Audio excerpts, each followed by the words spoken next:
Bueno, Adán, en primera instancia, ¿qué devolución se llevan del presidente al entregarle la carta y propuestas que algunas ya se conocían públicamente? No, todavía devolución ninguna. Nosotros entregamos un diagnóstico riguroso de la situación y un conjunto de 10 propuestas, además de dos comentarios políticos de clase, podríamos decir, y estuvimos intercambiando, conversando sobre los fundamentos que tiene el PCNT para hacer una propuesta que yo marco para el conjunto de la opinión pública. Es una propuesta que está mucho más centrada en beneficiar a los sectores más vulnerables de la sociedad que a la propia membresía del PCNT, que está cubierta de alguna manera por convenios colectivos, por acuerdos. Es una propuesta que tiene mucho de tirar una mano para los sectores más vulnerables, concentrar el trabajo de calidad, subir el salario mínimo nacional, generar un ámbito de diálogo para el trabajo, para la seguridad social.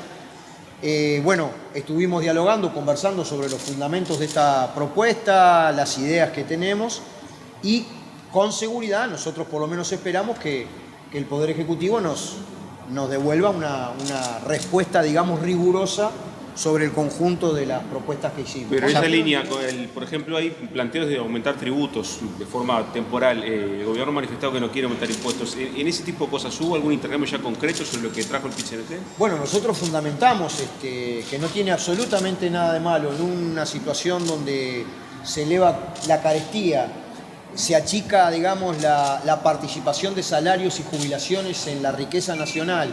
Eso a su vez afecta a pequeños comerciantes, industriales, productores agropecuarios. No tiene absolutamente nada de malo que un país busque hacer un retoque tributario temporal, como planteamos nosotros, que de alguna manera le genera a quien más riqueza está acumulando tirar una mano para resolver esas cuestiones, ¿no? ¿De qué manera sería eso? ¿Qué tipo de Bueno, tributo? está ubicado en la propuesta por escrito que le hicimos al presidente. Tiene que ver con impuesto al patrimonio, modificaciones en ese sentido, en el IRAE, impuesto a aquellos que capturan una suba igual o mayor a un 20% de los precios internacionales de las materias primas que exportamos, impuesto a los depósitos, digamos, de uruguayos en el sistema financiero en el exterior. Hay toda una fundamentación. Considerando lo que recién decía justamente el colega, que ya el gobierno de alguna forma adelantó que este tipo de medidas no las practicaría, hoy en ese diálogo con el mandatario ustedes de alguna manera se van conformes, entienden de que por lo menos puede ser una posibilidad, se puede analizar el tema, o directamente hoy se van sabiendo de que casi está descartado esto?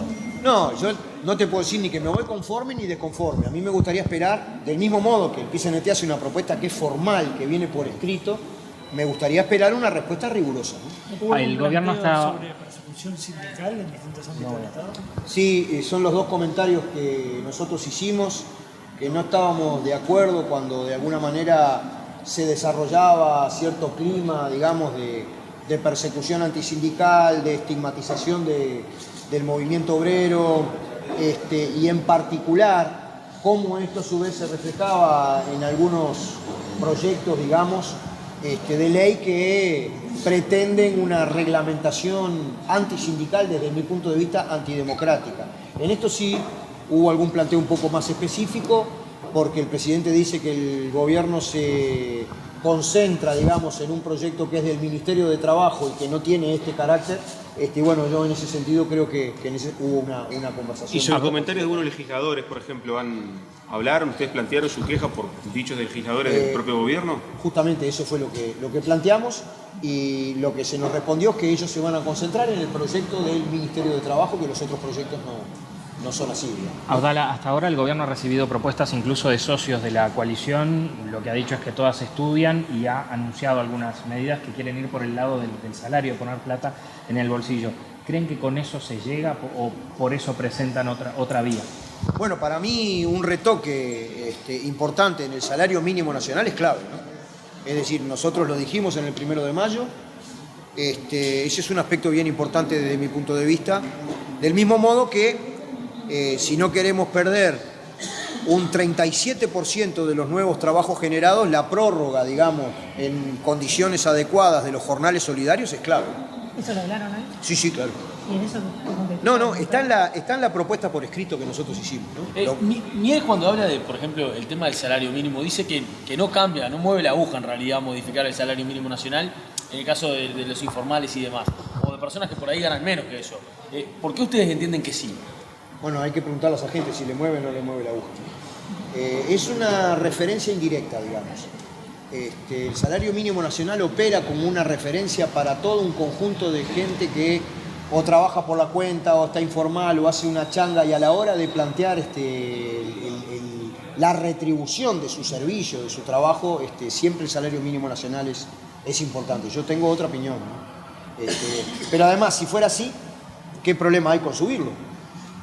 Lo que tiene detrás, digamos, filosóficamente, es que el Estado tiene que intervenir más en la distribución hoy de la riqueza. Y sin duda, es nuestro planteo de fondo, digamos. Esta sociedad está, digamos, organizada desde el punto de vista de maximizar la rentabilidad de aquellos que pueden estar ubicados en un sitial que permita maximizar esa rentabilidad, pero deja a la vera del camino a un montón de gente. ¿Habrá visto las encuestas respecto a cómo la ciudadanía ve a los sindicatos? ¿Por qué el sindicalismo está dentro de los que menos aceptación positiva tiene?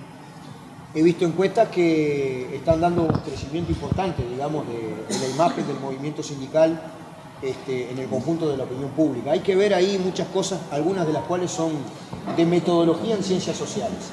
Si tú le preguntás a un trabajador de la construcción qué piensa del Zunca, seguramente va a responder con una altísima aprobación. Si tú le preguntás a un trabajador, digamos, de la industria metalúrgica, va a contestar lo mismo de la UNRWA. Ahora, muchas veces, cuando se pregunta estrictamente por el PIT-CNT, la cosa es diferente, ¿no? Entonces, yo creo que en Uruguay tenemos un movimiento sindical con alta capacidad de influencia. Si tú analizás, nosotros a principios de este año, en medio de una pandemia, sin poder movernos, con el crédito que naturalmente la ciudadanía le da a un gobierno nuevo, definimos ir a un referéndum para anular 135 artículos de la ley de urgente consideración y tuvimos una adhesión de casi la mitad de la población. Hubo un 1 de mayo enorme en todo el país, se hicieron propuestas concretas y de alguna manera nos recibe el presidente para dialogar sobre la perspectiva que nosotros tenemos con cosas que él podrá compartir o no. Yo creo que tenemos un movimiento sindical aquí serio, responsable, que cuida el trabajo, honesto, laborioso, unido. No es lo mismo en América Latina, pero lógico, eso puede tener variaciones en las encuestas, pero bueno, habrá que trabajar en eso. Se habló de los 150 despidos en el puerto, si bien no están dentro de lo que la propuesta presentada por el PI. Es algo que está sucediendo ahora. El secretariado del PIT-CNT estuvo activamente en la negociación en el Ministerio de Trabajo, pero naturalmente esta reunión no tenía que ver con eso. ¿Cómo se evalúa el intercambio con el presidente? ¿Se lleva la impresión de que algunas de las respuestas están a lo que ustedes plantearon? ¿En el intercambio hubo ya alguna señal concreta? Yo creo que alguno de los planteos que hicimos debería caminar, ¿no? ¿Por ejemplo? No te sabría decir, eso le tendrías que preguntar al presidente, pero por lo menos en algunas cuestiones uno esperaría que alguno de los planteos caminaran.